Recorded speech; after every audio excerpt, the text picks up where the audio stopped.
Anime की story एक ऐसे फैंटेसी वर्ल्ड के बारे में है जहाँ पे लोगों के पास में प्रोफेशन और स्टेटस विंडो है जिसका कि इस्तेमाल करके वो लोग अपनी लाइफ को जीते हैं। यहाँ पे अधिकतम लोग जो है काफी ज्यादा ऑर्डिनरी है बट ताकतवर लोगों की भी कमी नहीं है। अब एनिमे के मेन हीरो को दिखाया जाता है जिसके नाम कोजी है। कोजी एक जगह पे बैठा हुआ होता है जो कि पैसे के लिए कुछ भी करने को तैयार होता है।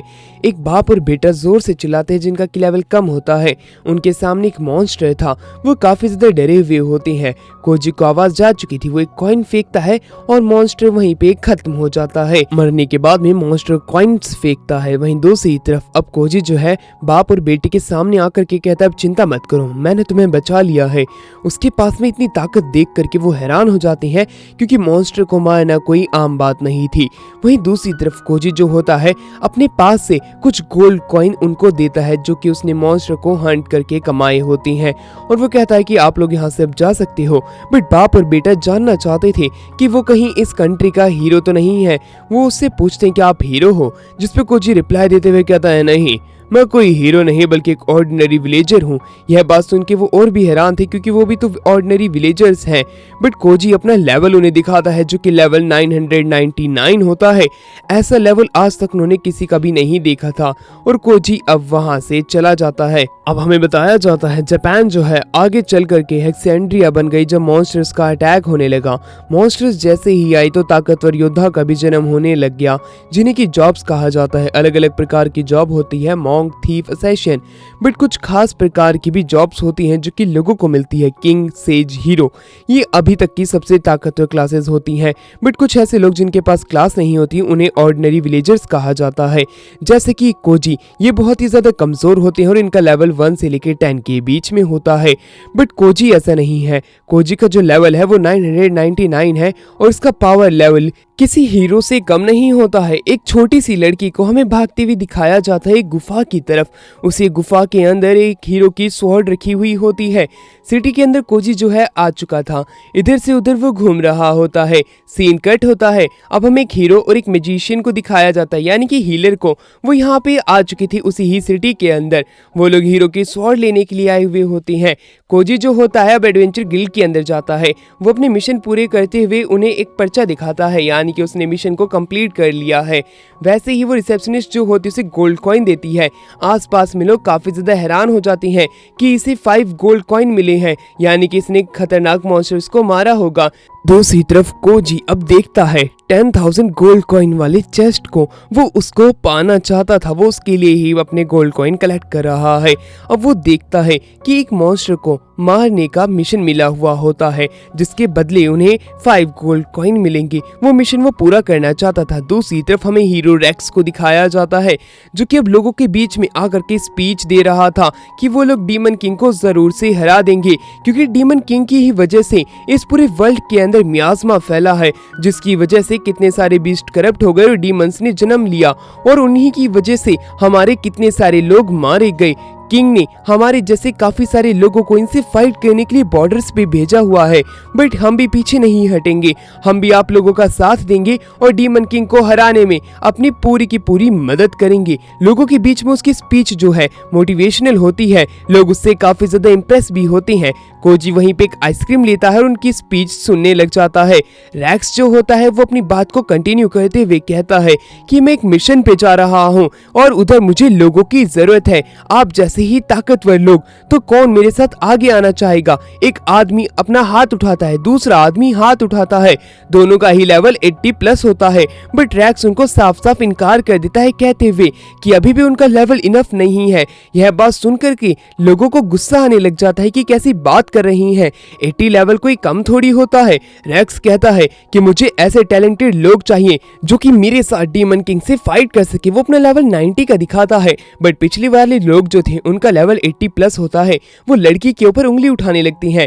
लड़की का लेवल 42 होता है बट रैक्स बताता है कि ये इस समय के एम्पायर के किंग की 3rd डॉटर है जो कि मेरे साथ डीमन किंग से फाइट करने के लिए आई है और इसका पोटेंशियल भी बहुत ही ज्यादा है आम लोगों से। लड़की का नाम क्रुल होता होता है। अब वहीं दूसरी तरफ रेक्स जो था वो उसी की ही तारीफ करने लग जाता है, जिसकी वजह से लोग जो है कुछ बोल नहीं पाते और कहते हैं कि ये वाकई में किंग की थर्ड डॉटर है। तभी एक बूढ़ा प्रिस्ट अपना हाथ ऊपर उठाता है, बट रेक्स उसे देखते ही साफ साफ इनकार कर देता है, ये कहते हुए कि आप काफी ज्यादा बूढ़े हो और आप हमारे लिए एक डेड वेट हो, हमें यंगर जनरेशन के लोग चाहिए। इसलिए एक लड़की वापस से आगे आती है उनके साथ जाने के लिए, बट रेक्स उसे भी इनकार कर देता है, कहते हुए कि तुम्हारा पोटेंशियल हमसे मैच नहीं करता है। एक छोटी सी लड़की जिसका की नाम टीना होता है, जो कि पोर्टर का वर्क करती है, वो उनके साथ चलने के लिए कहती है। अब टीना को देख करके रेक्स जो होता है उसे कहता है तो ठीक है, हमारे साथ में ये लड़की जा सकती है। जैसे ही वो ये बात कहता है, आसपास में जितने भी लोग होते हैं वो उसे परवर्ट कहने लग जाते हैं, क्योंकि वो खुद को हमेशा ही सुंदर लड़कियों से घिरा हुआ महसूस करना चाहता है, जिससे कि जब कभी भी वो जब डीमन किंग को हराएगा तब उसकी वाहवाही होगी। अब एक छोटी सी मैजिशियन लड़की भी आगे आती है, वो भी उन्हें ज्वाइन करना चाहती थी। रेक्स उसे भी अपनी टीम में ले लेता है। अब वहीं से कीजो जो होता है चला जाता है, क्योंकि उसको यहाँ पे टाइम वेस्ट ही लग रहा था। वो केव के बाहर होता है और कहता है कि एक बार ये मिशन पूरा कर लो, फिर तो बस गोल्ड कॉइन ही गोल्ड कॉइन होंगे। अब कोजी को केव के अंदर दिखाई देते हैं ब्लू डेविल मॉन्स्टर्स। अब जैसे उसे एक ब्लू डेविल मॉन्स्टर दिखाई देता है, वो उससे फाइट करने के लिए आगे जाता है और एक पंच मारता है। वो एक ही मुक्के में मारा जाता है। वो अपने पास से एक हॉर्न ड्रॉप कर देता है। उस हॉर्न के अंदर से माना जो है वो बाहर की तरफ रिलीज हो रहा था। वो कहता है कि आखिरकार हॉर्न्स में से भी कैसे माना बाहर आ सकता है, बट उस पर ज्यादा ध्यान नहीं देता, क्योंकि ये महंगा बिकेगा, इसे तो बस बेचना है।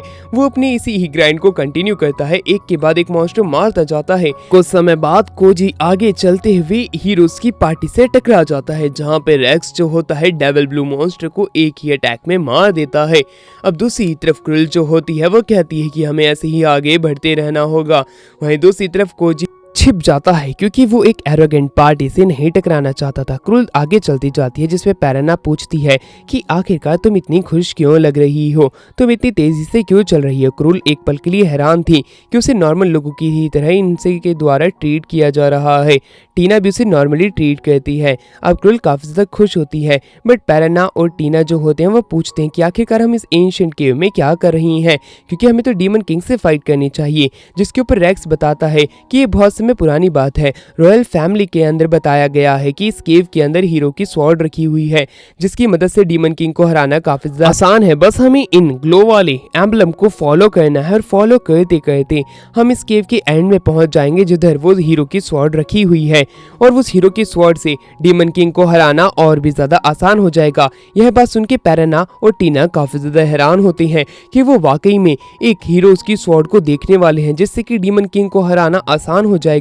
वो अब खुद को और भी ज्यादा रोकना नहीं चाहते थे, इसलिए वो अपनी एक्सपीडिशन को और भी ज्यादा तेज कर देते हैं, क्योंकि जितना जल्दी वो उस स्वॉर्ड को पाएंगे उतना ही जल्दी वो डीमन किंग को हरा पाएंगे और इस इंसानी दुनिया के अंदर में शांति छा पाएगी। रेक्स ये भी बताता है कि क्रूल को बचाने के लिए ही उसके फादर ने ये जो स्वॉर्ड है ये मुझे दी है, जिससे कि मैं इसकी हमेशा ही रक्षा कर सकूं। इसलिए वो अपनी एक्सपीडिशन को अब आगे बढ़ाती हैं, क्योंकि वो अब और देरी नहीं कर सकते हैं उस स्वॉर्ड को पाने के लिए। वो लोग अब धीरे धीरे करके आगे जाने लग जाती हैं। हमारा सीन शिफ्ट होता है, हमें उसी ही छोटी लड़की को दिखाया जाता है जिसके की रेड हेयर होती हैं। वो आगे चलती जाती है, जिसके हॉर्न होती हैं, यानी कि वो एक डेविल है। वहीं दूसरी तरफ हमें दिखाते हैं काफी सारे ब्लू डेविल जो हैं वो हमेशा कोजी का रास्ता रोकते हैं, बट कोजी हमेशा ही उन्हें मार देता है। कोजी आगे बढ़ता जाता है, बट वो मॉन्स्टर्स के बीच में एक चीज नोटिस करता है कि यहाँ पे मॉन्स्टर्स ज्यादा हैं। रेड हेयर गर्ल जो होती है वो थोड़ी परेशान होती है। दूसरी तरफ कोजी जो होता है उस लड़की को देख लेता है, बट वो आगे चलती जाती है और मॉन्स्टर से कुछ करते नहीं है। कोजी उसके हॉर्न को नोटिस नहीं कर पाता। अब वो बाकी के ब्लू डेविल मॉन्स्टर्स को मारता जाता है और उस लड़की का पीछा करने लग जाता है। दूसरी तरफ रेक्स जो होता है काफी सारे मॉन्स्टर्स को मार चुका था।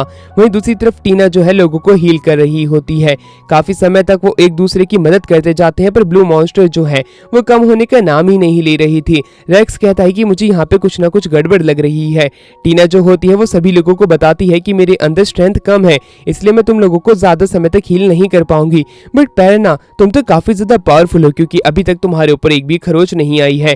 पेरेना बताती है कि वो ऐसे काफी सारे हंट पे पहले भी जा चुकी है, इसलिए वो एक्सपीरियंस्ड है। वहीं दूसरी तरफ हमें दिखाते हैं क्रूल जो है वो कोई भी मदद नहीं कर पाती है ज्यादा बाकी लोगों के मुकाबले। बट रेक्स जो होता है वो कहता है चिंता मत करो, बस अब हम पहुंच गए।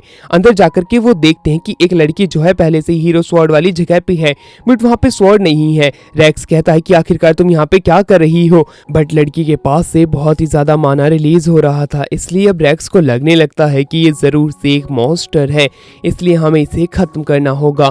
वहीं दूसरी तरफ वहां पे स्वॉर्ड भी नहीं होती है, इसी वजह से अब उनका शक जो है और भी ज्यादा गहरा हो जाता है। उस लड़की को कहते हैं कि तुम अब खत्म होने वाली हो। वो स्वॉर्ड आखिरकार है कहाँ पे? वो हीरो की स्वॉर्ड थी। वो ये भी नहीं देखते कि वो एक बच्ची है और वो उस पर सीधा अटैक करने के लिए तैयार हो जाती हैं। वो उस लड़की पे अटैक कर भी देती हैं, बट तभी हमें दिखाया जाता है कि लड़की अपनी आंख बंद कर लेती है और एक धमाका होता है। बट उस धमाके से पहले एक लाइट चमकती हुई उस लड़की के पास जाती है। रेक्स ये देख के हैरान था कि क्या हुआ। धमाके के जो धुआं है वो छट जाता है। अब उन्हें सामने एक आदमी दिखाई देता है जिसने कि उस छोटी सी बच्ची को बचा लिया था। वो कहता है कि तुम्हारी हिम्मत कैसी हुई एक छोटी सी बच्ची पे अटैक करने की। बट रेक्स सोच में था कि आखिरकार इसने हमारे अटैक को रोका कैसे। वो पूछता है कि आखिरकार तुम कौन हो, जिसके ऊपर कोजी बताता है कि मैं तो एक नॉर्मल ऑर्डिनरी विलेजर हूँ। रेक्स कहता है कि मुझे यकीन नहीं होता तुमने हमारे अटैक को रोका है, तुम्हारा जॉब क्या है। अब कोजी जो होता है उन्हें अपनी स्टेटस विंडो खोल के ही प्रूफ दे देता है कि वो ऑर्डिनरी विलेजर ही है। थर्ड प्रिंसेस भी हैरान हो जाती है। रेक्स कहता है कि तुमने आखिरकार इस लड़की को बचाया क्यों, ये तो एक डीमन है। उसकी यह बात सुनकर के कोजी कहता है कि ये लड़की डीमन है। उसके बैक पे देखता है और उस पे हॉर्न होता है। वो कहता है शायद से तुम्हें कोई गलत फहमी हुई है, ये मेरी छोटी बहन है। हम तो यहाँ पे अपने हंट के लिए आए थे, ये देखो ये हमारा क्वेस्ट है। वो बताता है कि हमने यहाँ पे काफी सारे मॉन्स्टर्स को हंट किया जिसकी वजह से हमारे पास में हॉर्न की भी काफी ज्यादा ग्राइंड है। अब रेक्स को पता चल जाता है कि शायद से ये उसी हॉर्न का मियाज़मा है जो कि उन्हें महसूस हो रहा है, इसलिए वो कोजी को जाने देते हैं। बट जाने से पहले वो कहते हैं कि यहाँ पे एक स्वॉर्ड थी, बट अब वो स्वॉर्ड यहाँ पे नहीं है। कोजी को एकदम से याद आता है कि बहुत समय पहले वो यहाँ पे आया था और उसने उस स्वॉर्ड को एक ट्रेडर को बेच दी होती है बहुत ही कम रुपए में। अब वहीं पे रेक्स बताता है कि वो एक रॉयल स्वॉर्ड थी, हीरो की स्वॉर्ड, और उसी के लिए हम यहाँ पे आए थे। कोजी कहता है कि मुझे माफ कर देना, वो स्वॉर्ड तो मैंने बहुत समय पहले ही बेच दी। बट रेक्स को इसके ऊपर यकीन नहीं होता। वो कहता है क्योंकि उस स्वॉर्ड को 90 लेवल के प्लस का ही बंदा उठा सकता है, कोई ऑर्डिनरी विलेजर नहीं। जिसके ऊपर कोजी जो है उसे अपनी पावर डेमोन्स्ट्रेट करके दिखाता है। जो स्वॉर्ड जिस प्लेटफॉर्म के ऊपर रखी हुई थी उसी प्लेटफॉर्म को वो उठा करके इधर से उधर पटक देता है। यह देख करके रेक्स तो काफी ज्यादा हैरान हो जाता है। वो कहता है कि आखिरकार तुम इतने पावरफुल क्यों हो, तुम्हारा लेवल क्या है। वहीं पे कोजी अपना लेवल 999 दिखाता है जिसके ऊपर रेक्स को यकीन नहीं होता। वो कहता है कि इतना ज्यादा लेवल किसी भी पर्सन का नहीं हो सकता है, ये जरूर से फेक होगा। बट दूसरी तरफ क्रूएल जो होती है वो कहती है जो स्वॉर्ड तुमने बेची थी वो हमारी रॉयल फैमिली की थी, अब तुम उसकी भरपाई कैसे करोगे। मेरे पास एक सोल्यूशन है, तुम हमारी हीरोज पार्टी को ज्वाइन कर लो तो हम तुम्हें माफ कर देंगे। कोजी तो उन्हें साफ साफ इनकार कर देता है कि वो हीरोज पार्टी को ज्वाइन नहीं करेगा। रेक्स कहता है अरे लड़कियां तुम बेवकूफी कर रही हो। बट दूसरी तरफ कोजी कहता है कि मुझे कुछ फर्क नहीं पड़ता मैं डीमन से फाइट करूं या ना करूं, मुझे अपनी एक पीसफुल लाइफ जीनी है और जिसके अंदर मुझे बहुत पैसा कमाना है, इसलिए तुम्हारी हीरोज की पार्टी उसके बीच में नहीं आ सकती है। मुझे डीमन से कोई दुश्मनी नहीं है, ना कि डीमन किंग ने मेरा कुछ बिगाड़ा है जो कि मैं उससे फाइट करूंगा। अब थर्ड प्रिंसेस जो होती हैं वो उसे समझाने की कोशिश करती हैं कि तुम काफी ज्यादा पावरफुल हो, तुम्हें तो अपने इस एम्पायर की मदद करनी चाहिए डीमंस को खत्म करने के लिए, क्योंकि इंसान काफी ज्यादा दुखी हैं, इनकी जिंदगी अच्छे से नहीं चल रही है और वो हर पल मरते रहते हैं। वो उससे शादी करने के लिए तैयार भी थी, बट रेक्स तो इनकार कर देता है कि वो चाहे कुछ भी और कैसा भी क्यों ना उन्हें ऑफर दे दे, वो फिर भी हीरोज की पार्टी को ज्वाइन नहीं करेगा। ये बस उसका असूल है जो कि वो बिल्कुल भी नहीं तोड़ना चाहता है। अब प्रिंसेस क्रूएल जो होती है वो कुछ भी नहीं बोल सकती थी। दूसरी तरफ कोजी जो होता है अपनी छोटी बहन का हाथ पकड़ के यहाँ से जाने लग जाता है। जाते जाते वो पीछे मुड़ के देखता है और हीरोज पार्टी के रेक्स को कहता है कि लड़की अभी तक तुमने पूरी दुनिया देखी नहीं है, इसलिए तुम बच्चों पे अटैक मत किया करो। ये कह करके वो वहां से जाने लग जाता है। केव के बाहर आने के बाद में वो लड़की को अपने रास्ते जाने के लिए कहता है, बट लड़की तो कहती है कि मैं तब तुमसे शादी करना चाहती हूँ। वो उसका रास्ता रोक लेती है। कोजी हैरान होता है कि छोटी सी लड़की आखिरकार बोल क्या रही है। वो इनकार कर देता है, बट वो फिर भी उसके सामने आकर के शादी की बात करने लगती है। कोजी बताता है कि उसे अपनी सी उम्र की लड़कियों में इंटरेस्ट है, ना कि कोई छोटी सी बच्ची के अंदर, इसलिए वो उसे अपने घर पे जाने के लिए कह देता है। वहीं पे वो लड़की जो होती है वो कहती है कि तुम चिंता मत करो, मैं कुछ सालों का इंतजार कर लूंगी, बट क्या तुम मुझसे शादी कर लोगे? उसकी यह बात सुनकर के कोजी जो होता है उसे कहता है कि तुम ऐसे मत बोलो, आखिरकार तुम्हें काम क्या है, तुम मुझे वो बताओ। उसकी यह बात सुनकर के वो लड़की जो होती है वो बताती है कि वो इस केव के अंदर इसलिए ही आई थी क्योंकि उसके फादर की काफी ज्यादा तबीयत खराब चल रही है, और अगर हीरो पार्टी को वो स्वॉर्ड मिल जाती तब उसके फादर को वो लोग मार देते, जिसकी वजह से उसकी पूरी डीमन क्लैन का एक्सटर्मिनेशन हो जाता, इसलिए वो स्वॉर्ड को पहले ही लेने आ गई थी। यह बात सुनकर के रेक्स जानना चाहता था कि आखिरकार उसके फादर है कौन। लड़की जो होती है कुछ समय का वेट लेती है और वो बता देती है डीमन किंग उसके फादर हैं। यह बात सुनकर के कोजी को ज्यादा हैरानी नहीं होती और वो कहता है अच्छा तो डीमन किंग तुम्हारे फादर हैं, डीमन किंग से मैं पहले भी कुछ समय तक मिल चुका हूँ। अब वो छोटी लड़की कहती है तो क्या यही रीजन था आप डीमन किंग को हराना नहीं चाहते क्योंकि वो आपके फ्रेंड थे? जिसके ऊपर कोजी कहता है नहीं नहीं, ऐसा कोई रीजन नहीं है, अगर हम डीमन किंग को हरा भी देते हैं तो क्या लगता है कि ये जो दुनिया है ये क्या शांत हो जाएगी? नहीं, ऐसा कुछ भी नहीं है। अगर डीमंस हार भी जाती हैं, इंसान हार जाते हैं तो दुनिया ऐसी ही चलती रहेगी। डीमंस ये जानबूझ करके नहीं कर रही हैं कि वो मॉन्स्टर को जन्म दे रही हैं, ये तो बस अपने आप ही हो रहा है, ये नेचर्स का एक एक्शन है। और अगर इंसान सारे डीमंस को खत्म कर भी देते हैं तब भी वो कभी शांत नहीं रह पाएंगे। यह बात सुन करके उस लड़की को थोड़ा सा हैरानी होती है। वो कहती है कि बट मैं तो एक ऐसी दुनिया बनाना चाहती हूँ जिसमें डीमंस और ह्यूमंस अच्छे से और शांति से रह सकें। कोजी कहता है कि ये अब तुम्हारा सपना ही रह जाएगा क्योंकि ये दोनों आपस में अच्छे से एग्जिस्ट नहीं कर सकते हैं, क्योंकि ह्यूमंस और डीमंस जो हैं एक दूसरे के स्वॉन एनिमीज हैं और एक दूसरे को ये बिल्कुल भी माफ नहीं करेंगे, क्योंकि इंसान पहले ही काफी ज्यादा मर चुके हैं और उसके बदले में डीमंस भी अब काफी ज्यादा मर चुके हैं। अब कोजी वहां से जाने लग जाता है। अब हमारा सीन शिफ्ट होता है, हमें वापस से हीरोज पार्टी को दिखाया जाता है जो कि गुफा में थी। वो रेक्स को याद करने लगते हैं कि कैसे रेक्स जो है काफी ज्यादा पावरफुल पर्सन है। उसी दौरान क्वेल जो होती है वो कहती है कि अब हमें सिटी में चलना चाहिए, अब सिटी में जाके हम आराम करेंगे। रेक्स जो होता है अभी तक ही कोजी के बारे में सोच रहा था। वो कहता है कि आने वाले टाइम के अंदर मैं कोजी से वापस से मिलूंगा और मैं उससे इस बार फाइट करूंगा, क्योंकि उसकी वजह से अब जो मेरा मोरल डाउन हुआ है अब उसका कुछ भी नहीं हो सकता है। दूसरी तरफ हमें जंगल के अंदर दिखाया जाता है, कोजी सिटी के अंदर जा रहा था बट छोटी सी लड़की उसका पीछा कर रही थी, इसलिए कोजी जो होता है उस लड़की को बाहर आने के लिए कहता है। लड़की बाहर आती है, कोजी इनकार कर देता है कि अगर वो शादी का सपना देख रही है तो वो भूल जाए, वो उससे शादी नहीं करेगा। बट छोटी लड़की कहती है नहीं नहीं, इस बार मैं कुछ और पूछना चाहती हूँ। कोजी बोलता है तो पूछो, तुम क्या पूछना चाहती हो? लड़की कहती है कि मेरे पास में 500 सिल्वर कॉइन है, अब मैं यहाँ पे लाइफ सेविंग वाटर को पाना चाहती हूँ जो कि इसी ही सिटी के अंदर मिलता है, तो क्या तुम मेरी मदद कर सकती हो? यह बात सुन करके वो हैरान था। वो कहता है लाइफ सेविंग वाटर, आखिरकार तुम्हें वो क्यों चाहिए? उसका जवाब देते हुए छोटी सी लड़की बताती है कि वो अपने फादर की जिंदगी बचाना चाहती है, क्योंकि अगर उसके फादर मर गए तो जितने भी डीमन क्लैन के लोग हैं सभी के सभी मारे जाएंगे, और वो अपने फादर को इतनी सी छोटी उम्र में खोना नहीं चाहती है। वो अपने फादर की मदद करेगी। उसकी यह बात सुनकर के कोजी जो होता है एक पल के लिए हैरान था कि एक छोटी सी लड़की कितना कुछ सोच सकती है। वहीं पे लड़की जो होती है वो कहती है कि मैं एक साथ में ऐसी सिटी भी बनाना चाहती हूँ जहाँ पे इंसान और डीमंस भी एक साथ रह सकते हैं। लड़की काफी ज्यादा थॉटफुल होती है। कोजी जो होता है उसकी इतनी सी छोटी उम्र में इतनी ज्यादा समझदारी देख करके उससे काफी ज्यादा इंप्रेस हो जाता है। वो उससे पूछता है तो तुम क्या ह्यूमन से नफरत करती हो? वो कहती है नहीं, मैं ह्यूमन से नफरत नहीं करती हूँ, ये तो पास से चली हुई आ रही एक दुश्मनी है जिसे कि हमें अब खत्म कर देना चाहिए, क्योंकि इससे किसी को भी फायदा नहीं हो रहा है, हर कोई मर ही रहा है। कोजी जो होता है लड़की के बारे में काफी ज्यादा सोचता है और वो कहता है तो ठीक है, मैं तुम्हारी मदद करने के लिए तैयार हूँ, बट अब तुम्हें एक काम करना होगा। वो उसके हॉर्न के ऊपर में एक कपड़ा बांध देता है जिससे कि उसके हॉर्न दिखेंगे नहीं, और वो कहता है कि इससे अब तुम छिपी रहोगी।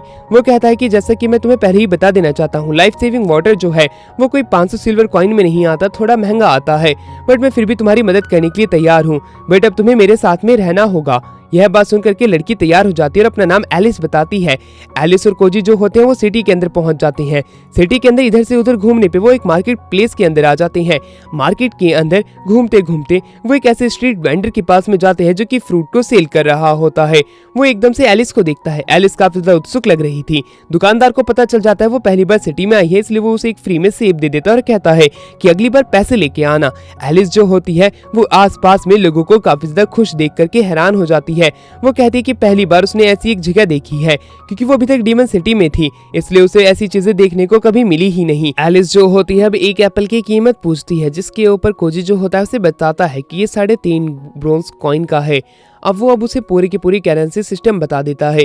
अगर तुम 10,000 ब्रॉन्ज कॉइन करोगे तब एक सिल्वर होगा, और जब तुम 10,000 सिल्वर करोगे तब जाके एक गोल्ड कॉइन होगा। इसी प्रकार से जब तुम पूरे 10 गोल्ड कॉइन कलेक्ट करोगे तब तुम लाइफ सेविंग वाटर को खरीद सकते हो। यह बात सुनकर के छोटी सी लड़की जो है काफी ज्यादा दुखी हो जाती है, क्योंकि वो तो अपने साथ में बस 500 सिल्वर कॉइन लेके आई थी, यानी कि उसके पास में तो एक गोल्ड कॉइन भी नहीं है। बट कोजी उसकी मदद करने के लिए तैयार है लाइफ सेविंग वाटर खरीदने के लिए, इसलिए लड़की थोड़ी सी खुश हो जाती है। एक इन के अंदर हमें दिखाया जाता है कि वो लोग आ जाते हैं सोने के लिए। अब जो एलिस होती है वो तो उधर खराटे पाड़ के सोने लग जाती है। उसे पहले कभी इस प्रकार का बेड नहीं मिला था जो कि काफी ज्यादा मखमली है। कोजी जो होता है वो कहता है लाइफ सेविंग वाटर खरीदने के लिए मुझे कुछ लोगों की मदद पड़ेगी, इसलिए मैं उन्हें लेने के लिए जा रहा हूँ, इसलिए तुम अपना ध्यान रखना। वो बताता है कि एक बार लेने के बाद में लाइफ सेविंग वाटर के पीछे काफी ज्यादा लोग पड़े हुए होंगे, उनसे खुद को प्रोटेक्ट करने के लिए हमें और भी लोगों की जरूरत पड़ेगी, इसलिए मैं जा रहा हूँ, बाय बाय। बट कोजी जाने से पहले एक बार उसे समझा देता है कि गेट पे कोई भी आए तुम गेट को ओपन मत करना। दूसरी तरफ हमें आसमान में काफी ज्यादा बड़े बड़े बीस्ट को दिखाया जाता है, जिसके ऊपर की डीमन लॉर्ड होते हैं, जो कि कहते हैं कि अब हम इस पूरी सिटी को तबाह कर देंगे। दूसरी तरफ हमें वापस से एलिस को दिखाते हैं। कुछ समय तक एलिस अकेली ही बैठी हुई होती है। गेट नॉक होता है, वो गेट को एकदम से खोल देती है, जिसके पीछे हमें एक मर्दानी औरत को दिखाया जाता है, जो कि कहती है कि मैं अब आ चुकी हूँ तुम्हारी मदद करने के लिए। उसी दौरान वो बेहोश हो जाती है। कोजी उसी ही औरत के पीछे होता है और वो कहता है कि एलिस तुम्हें क्या हुआ, तुम बेहोश कैसे हो गई। वो एलिस को वापस से जगाते हैं और वो कहता है कि इनसे मिलो, ये हमारी मदद करने वाली है, जिसका की नाम टिकाको होता है। टिकाको जो होती है एलिस को देख करके काफी ज्यादा हैरान होती है। वो कहती है अच्छा तो तुम ही वो डीमन गर्ल हो, तुम्हें देख करके मुझे काफी ज्यादा अच्छा लगा। वहीं पे एलिस उसे देख करके हैरान थी, जिसका लेवल 124 होता है। टिकाको जो है वो एक प्रीस्ट है। जब उसे पता चलता है कि इसकी जॉब प्रीस्ट है तब वो लड़की काफी ज्यादा हैरान हो जाती है, जो कि एलिस थी, क्योंकि उसने कभी सोचा नहीं था कि एक प्रीस्ट जो है एक डीमन की मदद करेगा। वो कहती है, वहीं पे टिकाको बताती है कि बहुत समय पहले की बात, जब वो काफी ज्यादा इंजर्ड थी तब एक डीमन ने ही उसकी मदद की थी, इसलिए तब से ही उसका जो पॉइंट ऑफ व्यू है डीमंस के लिए वो काफी ज्यादा बदल चुका है। और एलिस मुझे तुम्हें देख करके तुम्हारे अंदर से ऐसा नहीं लगता है कि तुम लोगों को चोट पहुंचाओगी। यह बात उसे बता देती है और वो उसके साथ नहाना चाहती थी। यह बात वो डायरेक्टली एलिस से करती है, बट एलिस जो होती है एक पल के लिए हैरान थी। वो कहती है कि तुम तो बट एक आदमी हो, तुम मेरे साथ कैसे नहा सकती हो। जिस पे कोजी बताता है नहीं नहीं ये एक औरत ही है, बट इसने अपने शरीर का सारा जो फैट है वो बर्न कर लिया है शरीर की हर एक पार्ट से, इसलिए इसकी जो मसल मास है वो काफी ज्यादा दिखता है और ये एक किसी भी मेल की तरह लगती है। बट तुम इसके जेंडर के लिए कंफ्यूज कभी भी मत होना, ये वाकई में एक वुमेन है। उसकी यह सारी बातें सुनकर के टिकाको को गुस्सा आ जाता है और वो एक खिंचा करके जो गर्दन पे है वो कोजी के मारती है, क्योंकि उसकी हिम्मत कैसे हुई कि उसने ऐसा उसके लिए बोला। कोजी थोड़ा इंजर्ड हो जाता है। वहीं अब सिटी के बाहर हमें दिखाया जाता है, जब टिकाको चल रही होती है तब एलिस पूछती है कि आखिरकार तुमने कोजी को कैसे इंजर्ड कर दिया, वो तो काफी ज्यादा पावरफुल है। टिकाको बताती है जो प्रीस्ट होते हैं उनके जो स्टेटस विंडो पे जितने भी स्टेट्स होते हैं वो 3 गुना ज्यादा होती हैं रियल लाइफ के अंदर, इसलिए मैं उसे इंजर्ड कर पाई हूँ। बट दूसरी तरफ एलिस जो होती है वो कहती है अरे बट कोजी तो एक ऑर्डिनरी विलेजर है, बट वो इतना ज्यादा पावरफुल कैसे हो सकता है, मैंने उसे फाइट करते हुए देखा था, वो वाकई में काफी ज्यादा पावरफुल है। जिस पे टिकाको बताती है कि वो बचपन से ही मॉन्स्टर से फाइट करता हुआ आ रहा है, इसी वजह से उसका लेवल जो है इतना ज्यादा हो रखा है। बाकी तुम्हें उसके साथ में जब तुम हंट पे जाओगी एडवेंचर पे तब तुम्हें उसके बारे में और भी चीजें पता चल जाएंगी। एलिस कहती है कि मैं देखना चाहती हूँ कि वो और क्या क्या कर सकती हैं। जब टिकाको और एलिस चलते चलते बात कर ही रहे होते हैं सिटी के अंदर, टिकाको एक चीज रिवील कर देती है एलिस के सामने कि सभी जिनके पास जॉब होती है उनके पास एक चीज है जो कि हमारे कोजी के पास में नहीं है, इसी वजह से उसका लेवल जो है अभी के समय में 999 हो पाया है।